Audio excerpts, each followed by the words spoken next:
नमस्कार दोस्तों, स्वागत है आपका केटी वॉइस स्टोरीज चैनल में। दोस्तों, हमारी आज की कहानी है सच्चा प्यार। क्यों जुदा हो जाते हैं चाहने वाले दो दिल। अनुपम और शिखा दोनों इंग्लिश मीडियम के सेंट जेवियर्स स्कूल में पढ़ते थे। दोनों ही उच्च मध्यम वर्गीय परिवार से थे। शिखा माता पिता की इकलौती संतान थी, जबकि अनुपम की एक छोटी बहन थी। धन संपत्ति के मामले में शिखा का परिवार अनुपम के परिवार की तुलना में काफी बेहतर था। शिखा के पिता पुलिस इंस्पेक्टर थे। उनकी ऊपरी आमदनी काफी थी। शहर में उनका रुतबा था। अनुपम और शिखा दोनों पहली कक्षा से ही साथ पढ़ते आए थे, इसलिए वे अच्छे दोस्त बन गए थे। दोनों के परिवारों में भी अच्छी दोस्ती थी। शिखा सुंदर थी। अनुपम देखने में काफी स्मार्ट था। उस दिन उनका 10वीं के बोर्ड का रिजल्ट आने वाला था। शिखा भी अनुपम के घर अपना रिजल्ट देखने आई। अनुपम ने अपना लैपटॉप खोला और बोर्ड की वेबसाइट पर गया। कुछ ही पलों में दोनों का रिजल्ट भी पता चल गया। अनुपम को 95% अंक मिले थे और शिखा को 85%। दोनों अपने अपने रिजल्ट से संतुष्ट थे और एक दूसरे को बधाई दे रहे थे। अनुपम की माँ ने दोनों का मुंह मीठा कराया। शिखा बोली, अब आगे क्या पढ़ना है, मैथ्स या बायोलॉजी? तुम्हारे तो दोनों ही सब्जेक्ट में अच्छे मार्क्स हैं। मैं तो पीसीएम ही लूँगा। और तुम? मैं तो आर्ट्स लूँगी। मेरा प्रशासनिक सेवा में जाने का मन है। मेरी प्रशासनिक सेवा में रुचि नहीं है। जिंदगी भर नेताओं और मंत्रियों की जी हुजूरी करनी होगी। मैं तुम्हें एक सलाह दूं? हाँ बोलो। तुम पायलट बनो। तुम पर पायलट वाली ड्रेस बहुत सूट करेगी और तुम दोगुना स्मार्ट लगोगे। मैं भी तुम्हारे साथ साथ हवा में उड़ने लगूंगी। मेरे साथ? हाँ, क्यों नहीं। पायलट अपनी बीवी को साथ नहीं ले जा सकते क्या? तब शिखा को ध्यान आया कि वह क्या बोल गई और शर्म के मारे वहां से भाग गई। अनुपम पुकारता रहा, पर उसने मुड़कर पीछे नहीं देखा। थोड़ी देर में अनुपम की माँ भी वहां आ गई। वे उन दोनों की बातें सुन चुकी थी। उन्होंने कहा, शिखा ने अनजाने में अपने मन की बात कह डाली है। शिखा तो अच्छी लड़की है, मुझे तो पसंद है। तुम अपनी पढ़ाई पूरी कर लो। अगर तुम्हें पसंद है तो मैं उसकी माँ से बात करती हूँ। अनुपम बोला, यह तो बात की बात है माँ। अभी तक हम सिर्फ अच्छे दोस्त हैं। पहले मुझे अपना करियर देखना है। माँ बोली, शिखा ने अच्छी सलाह दी है तुम्हें।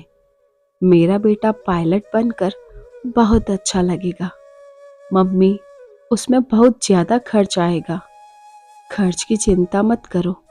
अगर तुम्हारा मन करता है तब तुम जरूर पायलट बनो। अन्यथा अगर कोई और पढ़ाई करनी है तो ठीक से सोच लो। तुम्हारी रुचि जिसमें हो वही पढ़ो। अनुपम के पापा ने उनकी बात सुनकर कहा। उन दिनों 21वीं सदी का प्रारंभ था। भारत के आकाश मार्ग में नई नई एयरलाइंस कंपनियां उभर कर आ रही थी। अनुपम ने मन में सोचा कि पायलट का करियर भी अच्छा रहेगा। उधर अनुपम की माँ ने भी शिखा की माँ से बात कर शिखा के मन की बात बता दी थी। दोनों परिवार भविष्य में इस रिश्ते को अंजाम देने पर सहमत थे। एक दिन स्कूल में अनुपम ने शिखा से कहा, मैंने सोच लिया है कि मैं पायलट ही बनूंगा। तुम मेरे साथ उड़ने को तैयार रहना। मैं तो न जाने कब से तैयार बैठी हूँ। शरारती अंदाज में शिखा ने कहा, ठीक है, मेरा इंतजार करना, पर कॉमर्शियल पायलट बनने के बाद ही शादी करूंगा। No problem. अब अनुपम और शिखा दोनों काफी नजदीक आ चुके थे। दोनों अपने भविष्य के सुनहरे सपने देखने लगे थे। देखते देखते दोनों 12वीं पास कर चुके थे। अनुपम को अच्छे कॉमर्शियल पायलट बनने के लिए अमेरिका के एक फ्लाइंग स्कूल जाना था। भारत में मल्टी इंजन वायुयान और एयरबस A320 जैसे विमानों पर सिमुलेशन की सुविधा नहीं थी, जो कि अच्छे कॉमर्शियल पायलट के लिए ज़रूरी था। इसलिए अनुपम के पापा ने गांव की ज़मीन बेचकर और कुछ प्रोविडेंट फंड से लोन लेकर अमेरिकन फ्लाइंग स्कूल की फीस का प्रबंध कर लिया था। अनुपम ने अमेरिका जाकर एक मान्यता प्राप्त फ्लाइंग स्कूल में एडमिशन लिया। शिखा ने स्थानीय कॉलेज में BA में एडमिशन ले लिया। अमेरिका जाने के बाद फोन और वीडियो चैट पर दोनों बातें करते। समय का पहिया अपनी अपनी गति से घूम रहा था।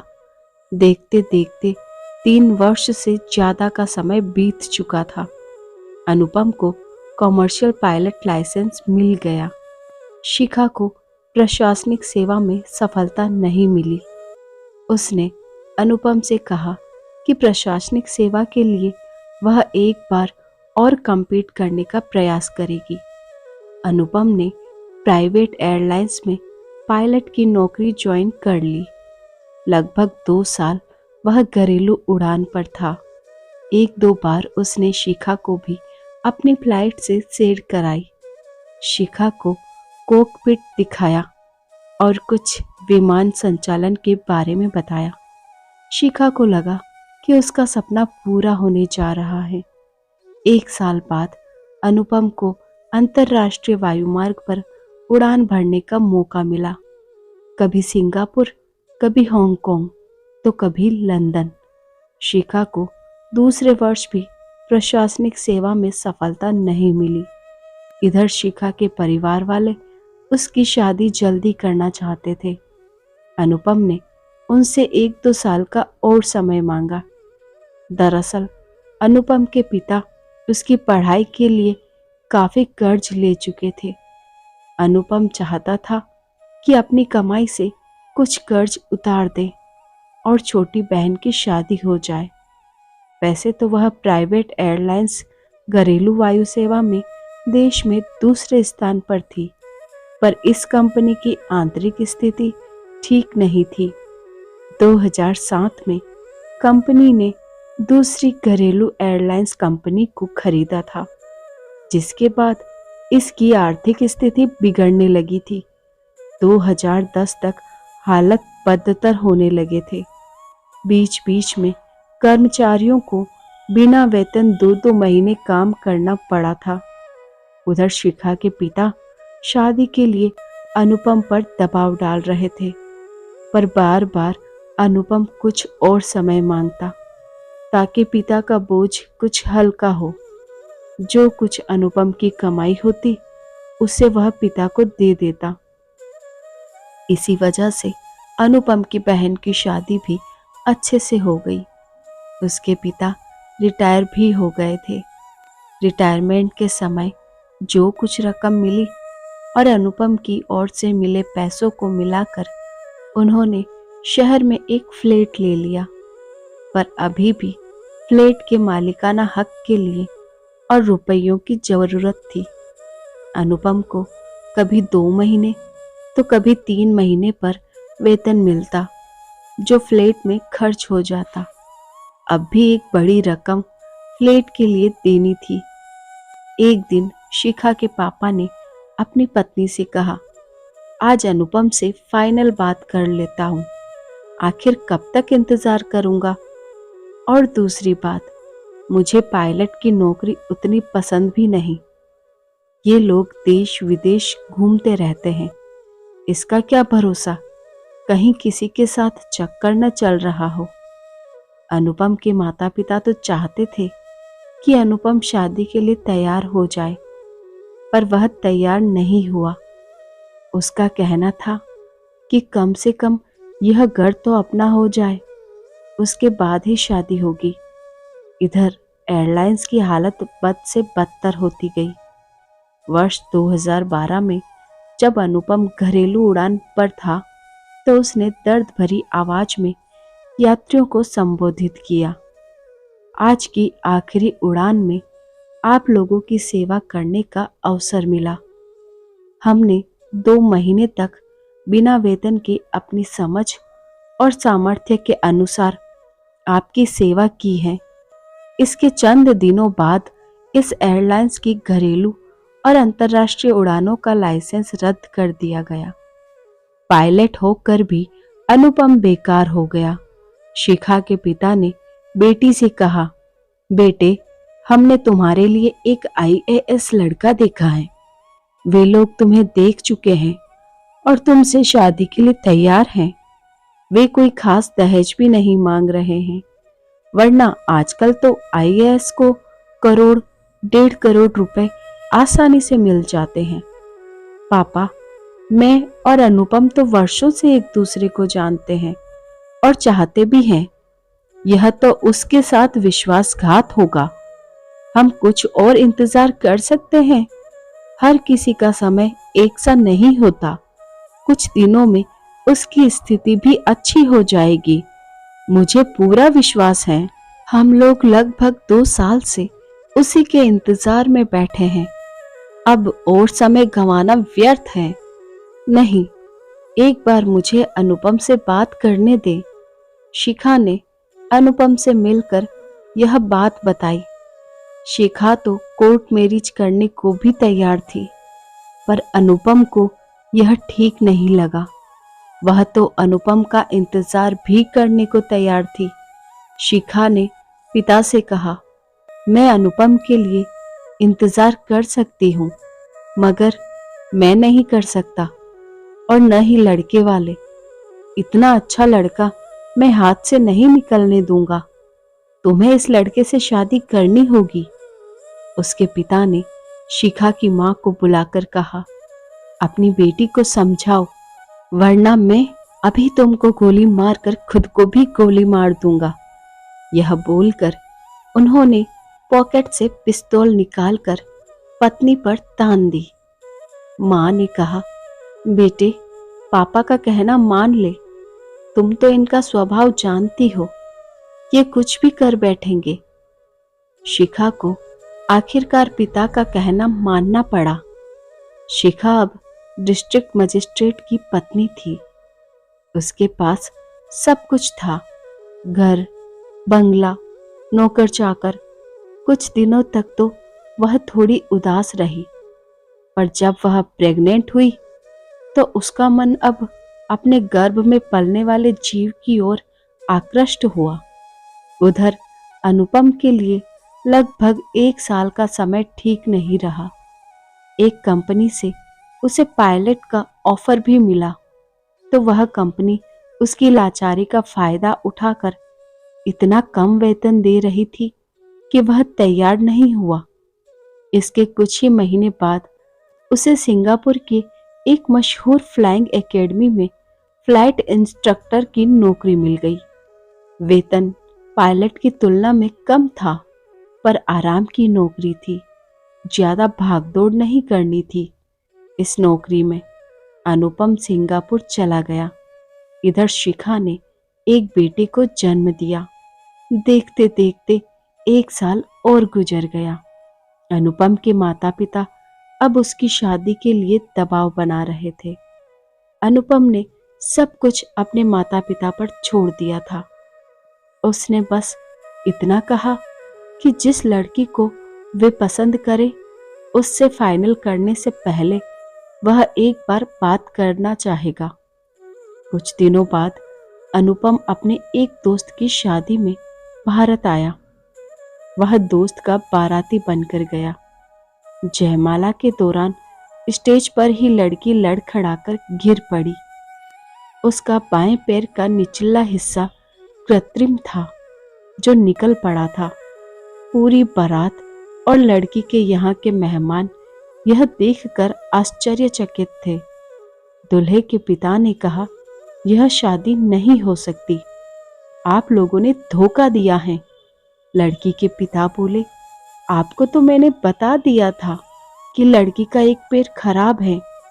आपने सिर्फ खराब कहा था, नकली पैर की बात नहीं बताई थी। यह शादी नहीं होगी और बारात वापस जाएगी।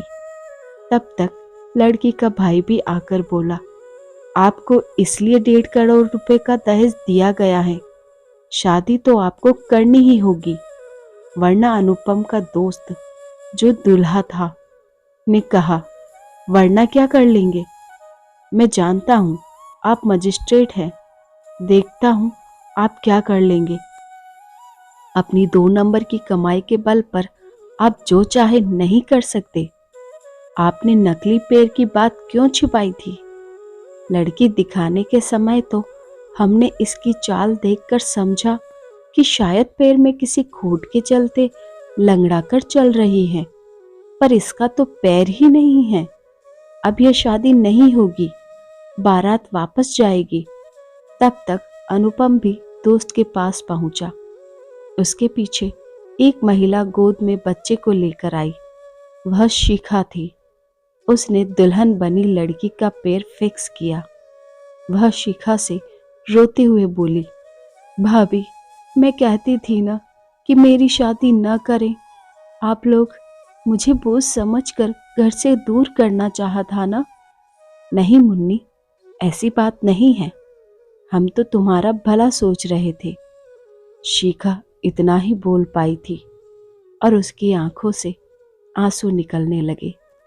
इतने में उसकी नजर अनुपम पर पड़ी तो बोली, अनुपम, तुम यहाँ? अनुपम ने शिखा की ओर देखा। मुन्नी और विशेषकर शिखा को रोते देखकर वह भी दुखी था। बारात वापस जाने की तैयारी में थी। दूल्हे दोस्त ने शिखा को देखकर कहा, अरे शिखा, तुम यहाँ?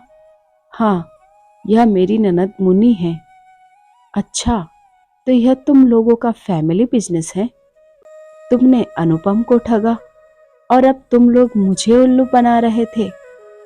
चल अनुपम चल, अब यहाँ नहीं रुकना है। अनुपम बोला, तुम चलो, मैं शिखा से बात करके आता हूँ। बारात लौट गई। शिखा अनुपम से बोली, मुझे उम्मीद है तुम मुझे गलत नहीं समझोगे और माफ कर दोगे। मैं अपने प्यार की कुर्बानी देने के लिए मजबूर थी। अगर ऐसा नहीं करती तो मैं अपनी मम्मी और पापा की मौत की जिम्मेदार होती। मैंने न तुम्हें गलत समझा है और न ही तुम्हें माफी मांगने की जरूरत है। लड़की के पिता ने बारातियों से माफी मांगते हुए कहा, आप लोग क्षमा करें, मैं बेटी के हाथ तो पीले नहीं कर सका, लेकिन आप लोग कृपया भोजन करके जाएं, वरना सारा खाना व्यर्थ बर्बाद जाएगा। मेहमानों ने कहा, ऐसी स्थिति में हमारे गले के अंदर निवाला नहीं उतरेगा। बिटिया की डोली न उठ सकी, इसका हमें भी काफी दुख है, हमें माफ करें। तब अनुपम ने कहा, आपकी बिटिया की डोली उठेगी और मेरे घर तक जाएगी, अगर आप लोगों को ऐतराज ना हो।